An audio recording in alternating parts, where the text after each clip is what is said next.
Bonjour tout le monde, c'est Alexis. Aujourd'hui, on se retrouve pour une nouvelle vidéo YouTube. L'occasion du coup de répondre à toutes les questions que vous nous avez posées. On n'oublie pas de s'abonner et c'est parti. You are my sunshine, my only sunshine. You make me happy when skies are gray. You'll never know, dear, how much I love you.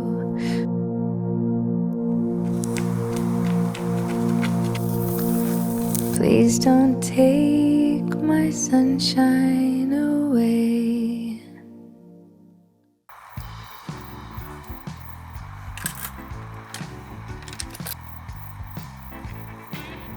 Salut tout le monde, aujourd'hui on se retrouve avec Alex, Salut. Olive et moi-même pour répondre aux questions que vous nous avez laissées en story sur Insta. J'ai bien aimé l'interaction que vous avez eue avec nous, donc on a fait un petit listing de toutes les questions. Merci à tous d'avoir pris le temps de les poser et il ne faut surtout pas hésiter à le faire parce qu'on est toujours là pour répondre à vous et vous donner à la fois du contenu et de l'info. Donc on perd pas de temps, on y va direct. La première question qu'on nous a posée, c'était quelle serait la répartition idéale des entraînements dans la semaine en fonction du type de séance. À savoir que chez nous, dans les cours collectifs et avec le SGC, on a 5 grandes familles. On a du renforcement musculaire, on a du travail cardiovasculaire réparti en 2 intensités, de l'endurance, une intensité lisse et continue, et du Metcon, plutôt intensité intervalle d'entraînement. On a ensuite la création de chez nous qui s'appelle TOD, Training of the Day, un entraînement qui change tous les jours avec des orientations musculaires. Et là-dedans, on fait du renfo et du cardio dans la même séance. De la mobilité, dernière famille de cours, et ça c'est plutôt le côté ludique, fun. On a des cours qu'on appelle team qui viennent 2 fois dans la semaine. C'est quoi, Olive, toi par exemple, ta répartition? Du renfo. Ok. Je veux du renfo. On part sur une fréquentation de combien de fois par semaine? Allez, je 3 fais 3 cours par semaine, Ouais. je fais 2 renfos et je fais une petite endurance le lundi pour me mettre en jambes, sortir du week-end. Ok, donc 2 renfos et 1 endurance. Ouais, moi je fais endurance le lundi, renfo le mercredi. Jeudi, si je bouge un peu dans mon week-end, je me fais un deuxième renfo, une 3e séance. Ou le vendredi. Ok. Voilà. Et je pars en week-end. L'esprit léger. Bord de mer, summer body. Voilà. Merci Une dudes. semaine optimisée. Voilà, c'est ça. Parfait, sportif, nickel. Et toi, coach Alex? Eh ben écoute, moi je partirais aussi un peu pareil, 3, peut-être 4. Tout dépend des objectifs qu'on aura. Le gars, il s'entraîne 2 fois par semaine et il dit faites 4 séances. 2 fois par an. Je suis en phase de reprise, les gars. On s'écarte la table. Toujours en reprise. On s'écarte. Ouais, toutes les semaines tu vois reprise. Dans le cycle. Mais, Olivier 1, Alexis ouais, 0. Je partirais sur plutôt 4 entraînements semaine. Peut-être un sorti dehors courir, peut-être un peu tranquille, endurance fondamentale. Et 3 séances au sein du club, plutôt renfo, plutôt cardio, à voir selon les objectifs. Plutôt peut-être Metcon, plutôt peut-être endurance, renfo du corps, renfo du corps, selon les objectifs. Donc 2 renfos, 1 cardio? Ouais, c'est ça. Puis une petite sortie running. Ok. Donc un bouge dehors, ok, Ouais. super. Moi je serais un peu pareil que ce que dit Alex. J'aimerais bien réussir à se dire que tout le monde est capable de pouvoir bouger dehors. Donc une sortie par semaine dehors, vélo, course, même une marche un peu longue, un truc où tu peux aller débrancher à l'extérieur. Et après moi, sur les 3 séances que je ferai au club, et au vu de ce qu'on prépare, en fait je ferai 3 TOD parce qu'ils sont méga complets, du renfo et du cardio, et que si jamais on ne peut pas les prioriser un TOD par exemple sur son planning, c'est là où je viens le remplacer par un renfo. Et vraiment, si on a le temps, eh bien on peut faire, par exemple, je prends le mardi, là on a un cours à 17h30, c'est un TOD, juste après il y a un mobilité, là ce serait le cocktail parfait. On entretient son amplitude articulaire, on travaille sa souplesse, et en plus on a fait son TOD juste avant, donc là on est pleinement disponible pour améliorer le corps dans son ensemble. Tu sens le gars qui a réponse à tout, tu vois. Ouais. Le Todd, c'est l'entre-deux, c'est parfait, tu vois. Ben, Le mec, c'est carré, il y a une pièce de la maison, il y a les chaussures qui sont rangées comme ça. Je vois Les presque mes chaussures, t-shirts on va comme voir ça. là-dedans. Je vois pas de quoi tu parles là-dedans. Non, Le gars, c'est un maniaco. Mais, non. Ouais. Bon, c'est cool. Toujours prioriser quand même le fait de tout ce contenu là et cette répartition. Elle est idéale au sens large du terme parce que après elle se personnalise en fonction de l'objectif. On n'aura pas forcément les mêmes séances pour quelqu'un qui a un objectif différent. Quelqu'un qui veut améliorer sa course à pied n'aura peut-être pas forcément besoin d'aller chercher autant de séances cardio. Par contre, lui faire 2 séances de renfort dans la semaine, ça sera top. Et une mobilité. Pas de souci, c'est nous qui vous conseillons, on est là pour le faire et on conseille tout le temps d'ailleurs. Voilà. Tout le temps. Ouais. Demandez-nous. Proposez-vous des coachings à distance? Alors oui et non. Ça dépend si à distance tu entends le fait qu'on vienne te voir, parce que si tu habites loin du coup c'est chaud. Mais par contre on fait des coachings à distance, on a quelques clients qu'on programme. Toutes les semaines on leur envoie une séance à distance avec un descriptif des cours et avec à chaque fois un lien vidéo sur chacun des exercices de manière à ce que la personne qui est loin bénéficie quand même d'un aspect structuré sur sa séance, qualité aussi parce qu'on sait quel exercice on veut lui faire faire. Et à chaque fois aussi, on lui explique les intentions et ce qu'elle doit chercher dans sa séance. Donc là, je sais, là je parle d'une athlète en particulier que j'accompagne depuis déjà maintenant quelques mois. Et je lui passe un petit coucou, salut Nat. Elle est à Andorre et tous les mardis, elle reçoit la prog pour la semaine. Elle fait 3 séances par semaine. Elle a sa salle là-bas. Et comme ça, elle s'entraîne avec la vision Dudes, mais loin. Donc effectivement, c'est des choses qu'on propose et ça marche plutôt bien. Mais il me semble, mon cher Antoine, qu'on a aussi des gens qui viennent 3 semaines chez nous et qui sont en déplacement 1 semaine et on les programme également en vidéo. Exactement. On peut leur envoyer du contenu, on échange, on fait des groupes WhatsApp avec lesquels on peut vous partager du contenu. Ça nous est même arrivé de travailler avec des gens qui partaient en vacances pendant une longue durée et qui ne voulaient pas perdre ce qu'ils avaient acquis. Donc le truc, c'est entretenir le mouvement et fonctionner avec l'état d'esprit Dudes. Là-dessus, on adore vous accompagner tout le temps. C'est pas une question, mais merci d'être les personnes que vous êtes. On vous remercie et on vous aime aussi. C'est cool d'avoir des petits messages comme ça. Merci à celle ou à celui qui nous a laissé ce petit message. Parce qu'il ne faut pas oublier que tout ça, c'est anonyme. On ne sait pas qui a posé les questions. Des conseils sur les apports alimentaires, les bonnes pratiques. Et il me semble qu'on a une question juste après. Peut-on avoir des conseils nutritionnels? Donc on va essayer de regrouper les deux. Les conseils sur les apports alimentaires, les bonnes pratiques. On va juste dégrossir un petit peu. Comme tout à l'heure sur le choix des cours, c'est en fonction de l'objectif. On peut faire du cas par cas, on peut faire une alimentation généralisée. C'est juste qu'il faut avant tout définir. Est-ce que je mange et j'ai besoin de savoir ce que j'ai besoin de manger au quotidien, dans la vie normale, monsieur et madame tout le monde? Est-ce que je souhaite perdre du poids? Est-ce que je souhaite en prendre? Est-ce que c'est un objectif de performance? Si je prends le cas d'Olive, il a été faire un ultra trail, 73 km, 3800 de dénivelé positif. Il ne va pas s'alimenter pareil que monsieur et madame tout le monde qui a un job sédentaire et qui va s'asseoir derrière un bureau. Donc, c'est du cas par cas. Maintenant, au sens propre du terme, je pense qu'on est tous d'accord là-dedans. Il nous faut de la quantité et de la qualité alimentaire sur 3 gros facteurs. Une source de protéines, une source de glucides et une source de fibres. À ça, après, on a les détails avec une source de gras et essayer de compléter avec tous les vitamines et tout ce qui sera nécessaire en petits détails, en macronutrition, micronutrition. Mais l'idée là-dedans, c'est quelle est ma source de protéines dans mon repas?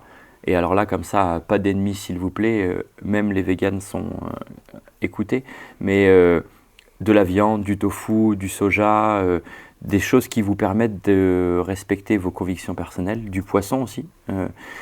Sur les sources de glucides, il nous faut une source de féculents et plutôt de la qualité. Donc là, on va aller chercher du riz, du quinoa, du boulgour, des pâtes, et puis on peut même ajouter là-dedans un peu tout ce qui est légumineuse, donc les lentilles, les pois chiches, des choses comme ça. La source de fibres, c'est plutôt les légumes, et donc là, si possible, de la meilleure qualité qui soit. Donc on a de la chance, on a des maraîchers à côté de chez nous, mais on peut les se nourrir comme ça. Tout ce qui sera acides gras essentiels, donc les lipides, on va avoir besoin des oméga 3 qu'on retrouvera des fois dans les poissons gras, mais aussi dans tout ce qui sera avocat, arachide, des choses qui vont nous permettre de nourrir notre corps sainement. Si je prends mon point de vue au niveau de l'alimentation, je m'entraîne 5-6 fois par semaine et je mange en gros 5 fois dans ma journée. Matin, collation, midi, collation, dîner. Ça me permet d'avoir mes apports au quotidien parce que je sais de quoi j'ai besoin et je sais pourquoi je m'alimente. Maintenant, quelqu'un qui a un besoin de perte de poids, s'il vous plaît, ne faites pas l'erreur comme tout le monde de croire que si je ne mange pas, je perds du poids. C'est souvent pire. On a plus de gens qui prennent du poids parce qu'ils ne mangent pas assez, plus que de gens qui prennent du poids parce qu'ils mangent trop. C'est manger mal qui fait prendre du poids, et manger bien, si on équilibre et qu'on nourrit suffisamment le corps en fonction de ses besoins, parce que c'est toujours là la clé, votre corps réagit de manière idéale. L'exploit sportif est au bout de la fourchette. Et l'hydratation, buvez, buvez, buvez. Carrément. Les gens ne se rendent pas compte, mais boire 2 litres d'eau, je pense que c'est suffisant, mais il faut vraiment boire, quoi, et pas des grosses quantités, et échelonner vos apports dans la journée. On fait perdre du poids à des gens en leur faisant manger un peu plus, en effet. Et puis surtout en buvant plus, quoi. Tous ces problèmes de rétention d'eau sont souvent un stockage parce que le corps, il n'a pas d'eau. Et dès qu'il tombe dessus, pouf, il stocke tout. Les gens, je crois qu'ils ne savent pas trop, en termes aussi de première phase, tu sais, en discussion dès que les gens s'inscrivent. L'éducation, en fait, c'est quoi manger des glucides, des lipides et des protéines, des macros, des micros. Enfin, les gens, ils ne savent pas trop. On n'est pas informez-vous, quoi. Voilà. C'est quoi l'accès à l'information, il est disponible pour tout le monde. On n'a pas une science infuse, on n'est pas meilleur que quelqu'un d'autre. C'est juste que cette information-là, on a été la chercher à un moment donné.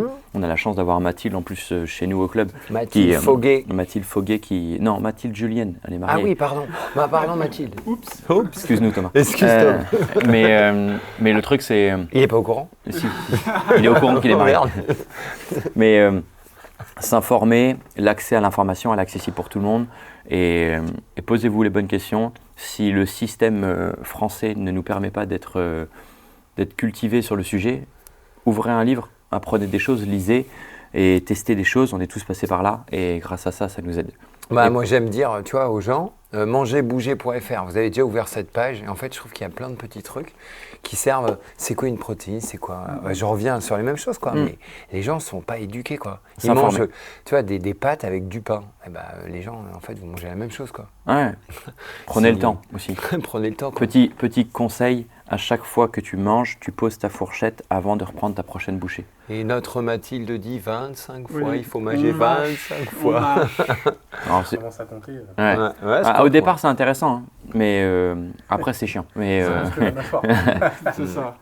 Si c'est l'autre là, avec les dents en fer là, dans James Bond. Ouais, c'est ça. Mais ouais, faites attention à ce que vous mettez au bout de votre fourchette. S'il vous plaît, mangez 3 fois par jour, c'est super.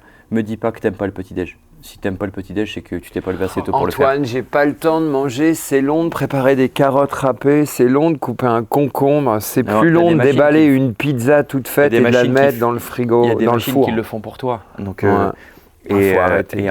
enfin, trouvez-vous plus d'excuses. Si vous voulez quelque chose, mangez comme vous souhaitez être. La nourriture, c'est la vie. Voilà. Si on fait le calcul, 3 repas par jour, 7 jours dans une semaine, 3 x 7, 21. Si tu fais un écart dans ta semaine, pourquoi un repas serait responsable des 20 autres qui sont de qualité? C'est pas comme ça qu'il faut voir la chose. C'est pas l'écart qui compte. C'est est-ce que sur ma semaine, j'ai une justesse? Mais si je saute des repas et qu'en plus, de l'autre côté, je vais m'éclater en soirée et qu'en plus, je rajoute l'alcool, etc., c'est normal de ne pas atteindre un objectif si on n'est pas réglo dans ce sens-là. Maintenant, on se fait tous plaisir. Hein. Personnellement, j'ai pas de frein, j'ai pas de limite et j'ai pas l'impression de me frustrer au niveau de l'alimentation. Maintenant, c'est juste qu'il faut faire les bons choix. Et si vous voulez en discuter plus, n'hésitez pas. C'est un plaisir d'échanger avec vous. Et notamment, ceux qui ont rejoint SGC l'ont bien vu. On les accompagne aussi sur ce sujet-là, au sens général du terme. Mais au moins, on vous accompagne et on répond à vos questions. Donc, n'hésitez pas. Comment fait-on pour avoir des abdos visibles? Eh bien, on mange correctement. L'exploit sportif est au bout de la fourchette. En soi, c'est la même chose. Est-ce que j'ai mangé suffisamment? Est-ce que je m'entraîne suffisamment? Est-ce que je m'hydrate suffisamment? On a tous cette même question, là, on nous dit toujours « Ouais, mais les abdos du bas ». Bon, alors déjà, les abdos du bas et les abdos du haut, ils n'existent pas, c'est les mêmes. Donc, mais n'oubliez pas que c'est l'alimentation, c'est à un moment cette richesse musculaire et ce déficit qu'on va appeler lipidique qui va faire que vous allez avoir des abdos visibles. Mais si c'est qu'un état physique qu'on cherche, eh bien, on peut aller là aussi dans cette direction. Ça implique donc de faire des choix dans cette direction. Il n'y a personne de magicien, il n'y a personne qui bouffe un McDo tous les jours et qui me dit que ses abdos sont visibles. C'est pas possible. Maintenant, c'est à nous de faire les bons choix. Donc, regardez d'abord, est-ce que vous êtes capable de faire les bons choix, et ensuite on les met en place, et après, il n'y a aucun problème. Nous, les défis comme ça, on adore. Et s'il vous plaît, patience. Combien tu as mis de temps à te saboter les abdos? Combien de temps tu me laisses pour pouvoir revenir Depuis là-dessus? combien de temps tu n'as pas vu le poids que tu souhaites atteindre sur la balance? Et ça nous donnera un bon truc. Hier, je parlais avec un de nos clients. Il a atteint un chiffre sur une balance qu'il n'imaginait même plus repenser. Et je lui ai demandé, ça fait combien de temps que tu n'avais pas vu ce poids-là? Ça fait depuis ses 21 ans. Il a 35 ans. Ça faisait 14 ans qu'il n'avait pas vu ce poids sur la balance. 14 ans. Et avec 3 mois d'effort. Je pense que le ratio... C'est quoi 3 mois? C'est quoi 3 mois? Ouais. Voilà. Pourquoi on n'utilise plus les barres? Donc ça, c'est quelqu'un qui était avec nous et qui continue avec nous. Donc déjà, merci de continuer à faire partie de la team Youths et de cette belle communauté. On a fait le choix là, effectivement, sur les cours collectifs de limiter l'utilisation, voire de ne plus utiliser les barres qu'on appelle barres olympiques. On a décidé de travailler davantage avec les haltères de manière à ce que votre corps s'habitue de manière latérale, que ça développe votre contrôle, que vous arriviez à vous placer mieux. Et encore une fois, monsieur et madame tout le monde n'ont pas forcément toujours besoin de savoir soulever 150, 200 kilos ou n'ont pas toujours le plaisir d'avoir une barre sur les épaules. On prône dans un cours collectif une activité qui est accessible à tout le monde et avec une performance qui est donc accessible aussi à tout le monde. Aujourd'hui, tous les gens qui s'entraînent avec nous, même avec des haltères, améliorent leur performance et corrigent leur technique et améliorent leur posture au quotidien. La barre, c'est un outil et on a préféré l'utiliser dans des très petits groupes, dans les SGC. Tous ceux qui sont SGC ont le plaisir de soit réutiliser les barres, soit d'utiliser les barres pour ceux qui ne les utilisaient plus. Mais la priorité est de bien se positionner, de faire attention à vous, de vous accompagner dans la qualité et de vous faire progresser avec les valeurs qui nous sont propres. Ça ne veut pas dire qu'on ne les réutilisera pas, ça ne veut pas dire qu'elles seront forcément supprimées, mais c'est que la voie dans laquelle on vous accompagne, pour l'instant, elle est celle-ci. Et on sait aussi qu'on vous apporte des résultats, même si on n'utilise pas une barre olympique. Et tu sais, on a aussi ce facteur, on avait dit, rapprocher aussi l'activité grand public de l'activité du quotidien avec des mouvements plus fonctionnels. Et soulever une haltère ressemble quand même plus à toutes les manipulations que tu peux faire dans la vie de tous les jours. La dernière question, comment fais-tu pour motiver quelqu'un qui a du mal à rester régulier? Tu viens chez Youths. Alors déjà, tu viens dans mes cours, les meilleurs cours du club. Tu viens chez Youths et avec la meilleure musique, Alex. Et en plus, tu t'inscris aux séances et tu viens aux séances, accessoirement. Parce que c'est bien de s'inscrire chez nous, mais c'est mieux de venir nous voir. Donc là, l'idée, c'est déjà, on check son planning et on regarde sa capacité à pouvoir venir au club. Combien de fois je peux venir par semaine? 1, 2, 3, 4, 6, ça on s'en fout. Mais par contre, ce qu'on est capable de faire, on le bloque comme un rendez-vous très important, comme un rendez-vous chez le médecin, comme un rendez-vous au boulot. Ça doit être quelque chose qui fait part de toi. Tu t'inscris sur tes créneaux et tu es sûr de pouvoir y tenir. Tu ne les enlèves pas. Et tu dois tenir cet engagement-là pendant au minimum 3 semaines. 3 semaines, c'est 21 jours. Il nous faut 21 jours pour créer une habitude et il nous faut 3 mois pour un mode de vie. La plupart des gens qui vont nous poser cette question-là, c'est des gens qui ont été réglo 1 semaine, 2 semaines, et à la 3e, ça y est, on a déjà fait sauter une séance sur les 2 qu'on s'était programmés. La semaine d'après, c'est plus une séance qui a sauté, mais c'est les 2 qui ont sauté. Ouais, je reviens la semaine d'après. La semaine d'après, il y avait un apéro. La semaine d'après, il y avait une réunion. Il y avait son enfant qui était malade. Et à la fin, on a perdu le truc. Et à chaque fois, on fait comme Alex. On a l'impression de faire encore une nouvelle reprise. Donc l'idée, c'est de ne pas reprendre toutes les semaines. C'est rester réglo, imposez-vous quelque chose que vous êtes sûr de pouvoir tenir. 1 séance par semaine, ça vous fera du bien. Mais soyez sûr de tenir cette séance-là par semaine. Si tu dois venir 2 fois, tu décides de venir 2, mais tu bloques 2 séances dans ta semaine. La régularité, c'est de la discipline. Au départ, c'est de la motivation. L'élément motivateur, c'est celui qui t'emmène venir t'inscrire chez nous. La discipline, c'est ce qui te fait rester au quotidien. Si demain, je te dis, viens, je te donne 1 million pour venir, t'inquiète pas que la motivation, tu vas la trouver. Maintenant, si tu n'as plus ce million-là, comment tu fais pour rester actif? Eh bien, c'est de la discipline. le pourquoi je le fais. Il faut définir son pourquoi et après, il n'y a aucun problème, ça glisse tout seul. Venez de manière régulière, c'est ça qui fera la clé. Tous les gens, et là-dessus, j'ai pas peur de le dire, les gens qui nous quittent au club sont des gens qui ne consomment pas le club. Je m'en rends compte, je m'inscris, je viens au club 1, 2, 3 semaines. Et puis en fait, il y a un moment, il y a un truc où je commence à lâcher. Je reviens, je repars, je reviens, je repars, je reviens, je repars, je repars. Et puis, je mets du temps avant de revenir.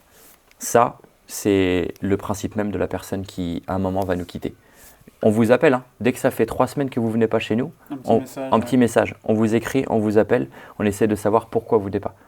Mais si derrière vous ne venez pas au club, c'est sûr qu'on ne peut pas vous montrer qu'on peut vous accompagner correctement. Donc maintenant, viens, inscris-toi et viens nous voir. On essaiera de se dire une petite récurrence, on répond aux questions même en direct et comme ça on vous donnera du contenu en live.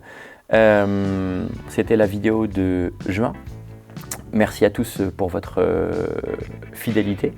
Les prochaines vidéos, elles vont arriver dans l'été et on va vous garder motivé à faire du sport pendant l'été.